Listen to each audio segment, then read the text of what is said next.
Hey guys, it's me again, Miss Aspie Lauren from YouTube. Today I want to talk about patience, and I really had a week this week that has tested my patience to the limits. Did I have meltdowns? You bet I did. What did I do over the meltdowns when I was upset? I wrung my hands. As you can see, here's my left hand. It's swollen. My right hand is even worse. Of course, I chewed on pencils. You can't really see this one very good. There's tooth marks on it. I do chew on stuff when I'm upset. And of course I cry and I whine about it. Well, the issue was my iPhone 6S Plus has had a lot of issues lately with its battery. Did I stop and think about it before I reacted? I did, but I didn't. Did I think about it before I reacted? And under research, how did I react to it? I got online, I researched what I could do to fix the problem. Did everything it said to do online in the way of fixing the problem with your battery, with your iPhone 6S Plus. Guess what? That didn't work. So I had to do more research and act. My next step was to call Apple about it. Apple ran a diagnostic test through everything about it, and I told them everything that had gone on, and they couldn't find anything medically wrong with it per se. So they just want to say, oh, it's just normal use of your battery. Well, and then they told me something else that I could do if I was concerned about the batteries. They told me to take it to an authorized Apple retailer or somebody around that can fix iPhone batteries. They said a lot of times, when just the battery gets weak. And then I went to AT&T about the issue to see if they could fix the battery in my phone, like the next day. Well, guess what? They told me that Apple made a mistake with their iPhone battery. They got into a lot of trouble with the iPhone 6S batteries. That's a lot of the problem, and so I guess I'm just going to have to get a new battery for my phone. Because at this minute, I can't afford to upgrade to the newest iPhone. No, I'm very disappointed with mine. Okay, so patience. Let's talk about patience. Patience is one of the most important things that a neurotypical person can develop when you're dealing with someone on the autism spectrum. Practicing patience can go a long way when you're dealing with someone on the autism spectrum. It may make you look stronger when you threaten your autistic child in any way, when you lose your patience with them for whatever reason, but actually that right there can cause more harm than good.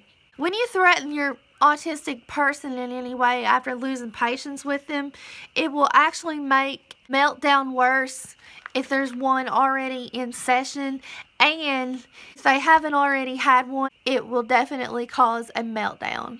Well, and stemming, I react this way when my family loses their patience with me for whatever reason.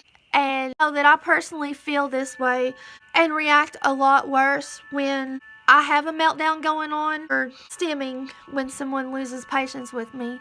When they do lose patience with me, if I don't already have a meltdown and stemming going on, it will happen. How does my new method called the strap method work when you're dealing with someone on the autism spectrum in the way of dealing with patience? Stop before you react to the person in any way, because if you don't stop, you will regret what you have done later. Put yourself in their situation and try to figure out how they might be feeling before you react to anything. Do research. Try to figure out what the main problem is and figure out how it happened.